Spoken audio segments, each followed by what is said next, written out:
दोस्तों आज की वीडियो उन सब लोगों के लिए है जिनके पास क्रेडिट कार्ड है या उन लोगों के लिए जो अभी सोच रहे हैं क्रेडिट कार्ड लेने के लिए।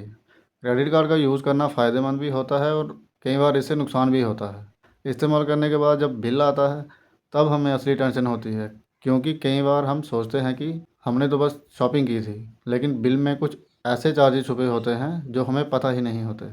आज मैं बताने वाला हूँ क्रेडिट कार्ड के ऐसे हिडन चार्जेस जो आपके बिल को छुपके से बढ़ा देते हैं। अगर आप इनसे वाकिफ़ नहीं तो हर महीने आपकी जेब से सैकड़ों हज़ारों रुपए बिना बताए निकल सकते हैं। तो वीडियो को लास्ट तक ज़रूर देखना, क्योंकि मैं ना सिर्फ इन चार्जेस के बारे में बताऊंगा बल्कि ये भी बताऊंगा कि कैसे आप इनसे बच सकते हैं। वीडियो अच्छी लगेगी तो लाइक ज़रूर करें और चैनल को सब्सक्राइब भी ज़रूर कर लें, क्योंकि मेरी हर एक वीडियो आपके पैसे ज़रूर बचाएगी। सबसे पहले है एनुअल मेंटेनेंस फ़ीस या जॉइनिंग फ़ीस। बहुत सारे क्रेडिट कार्ड ऑफर ऐसा देते हैं कि लाइफ टाइम फ्री लगता है या पहले साल फ्री है, लेकिन हर कार्ड में टर्म्स एंड कंडीशन में लिखा होता है कि अगले साल फीस लगेगी, या यदि आप निर्धारित खर्च नहीं करते हैं तो ये फ्री नहीं मिलेगा। एग्जाम्पल के लिए, आपने एक कार्ड लिया जिसे पहले साल फ्री बताया गया था, लेकिन दूसरे साल बैंक ने 1000 से 2000 एनुअल चार्जेस काट लिए। अगर आपने कार्ड का खूब उपयोग नहीं किया और कार्ड आपके बजट के अनुसार नहीं रहा तो ये चार्जेस पूरी तरह बेकार हो सकते हैं। मतलब ये एक्स्ट्रा चार्जेस आपकी जेब पर भारी पड़ेंगे। अब मैं बताता हूँ कि एक्स्ट्रा चार्जेस से कैसे बचें। कार्ड लेते समय जांचें कि लाइफ टाइम फ्री है या नहीं। अगर एनुअल फीस है तो देखें कि वो कौन से खर्चे करने पर जायज़ होता है। यदि आप कार्ड कम इस्तेमाल कर रहे हैं तो सरल कार्ड लें जिसमें फ़ीस कम हो। अगर आपको ये सब नहीं पता, आप कमेंट करें, मैं आपको पूरा समझा दूंगा। दूसरा है लेट पेमेंट फ़ीस और इंटरेस्ट। जब आप अपने क्रेडिट कार्ड बिल की राशि समय पर नहीं चुकाते या मिनिमम राशि से कम चुकाते हैं तो बैंक लेट फीस ले लेता है और कार्ड पर बकाया राशि पर एक्स्ट्रा ब्याज दर लागू हो जाती है।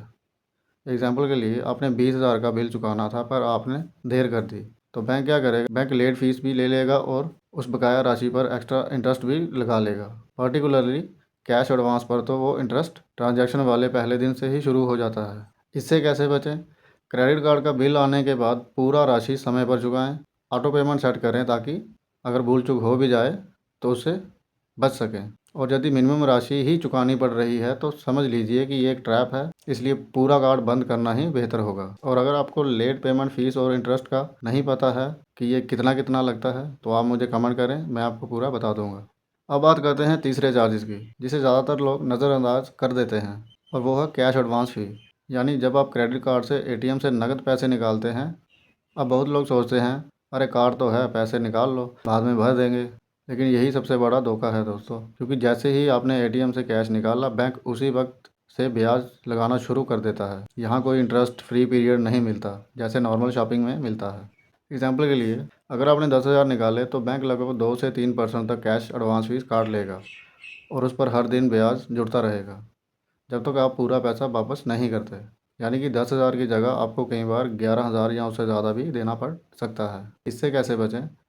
कोशिश करें कि क्रेडिट कार्ड से कभी भी कैश विड्रॉल ना करें। अगर बहुत ज़रूरी हो तो सिर्फ इमरजेंसी में ही इस्तेमाल करें और जितना जल्दी हो सके वापस रीपेमेंट कर दें। और अगर थोड़े बहुत पैसों की ज़रूरत हो तो डेबिट कार्ड या सेविंग अकाउंट से भी आप निकाल सकते हैं, उसी का ज़्यादा से ज़्यादा इस्तेमाल करें।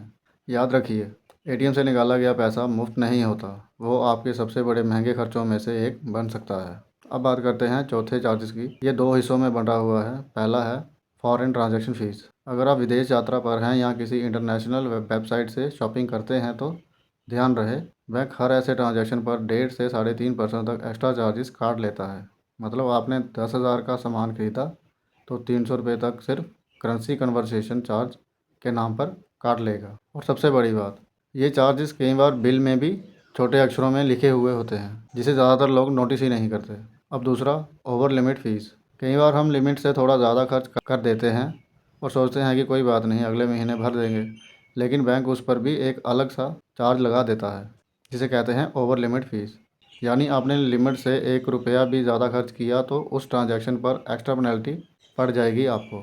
इससे कैसे बचें? अगर आप ट्रैवल करते हैं या इंटरनेशनल शॉपिंग ज़्यादा करते हैं तो ऐसा कार्ड चुनें जिसमें फ़ॉरेन ट्रांजैक्शन फ़ीस कम या ज़ीरो हो। और हमेशा अपने खर्च पर नज़र रखें।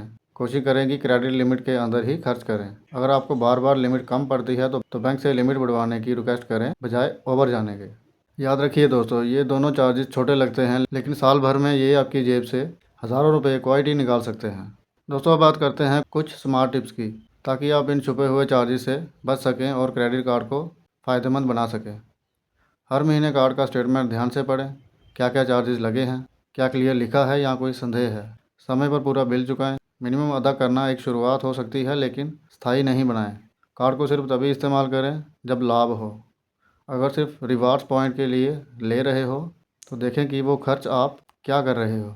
विदेश में या ऑनलाइन विदेशी करेंसी में ट्रांजैक्शन करते समय देखें कि कार्ड फॉरेन फीस कम या ना के बराबर हो। खर्च ट्रैक करें, कार्ड लिमिट से ऊपर जाना, कैश एडवांस निकालना, अनजाने में ईएमआई मिस करना, इन सब से बचें। अगर आप इन पॉइंट्स को फॉलो करेंगे तो आपका क्रेडिट कार्ड साधन बनेगा, बोझ नहीं। तो दोस्तों, आपने देखा कि क्रेडिट कार्ड सिर्फ स्वैग या ऑफ़र नहीं है, बल्कि उनमें कुछ छुपे हुए हिडन चार्जेस भी हैं, जिनका असर समय के साथ बढ़ता जाता है। वीडियो अच्छी लगी होगी तो लाइक ज़रूर करें, चैनल को सब्सक्राइब ज़रूर कर लें, क्योंकि मेरी हर एक वीडियो आपके पैसे ज़रूर बचाएगी। मिलते हैं फिर अगली वीडियो में।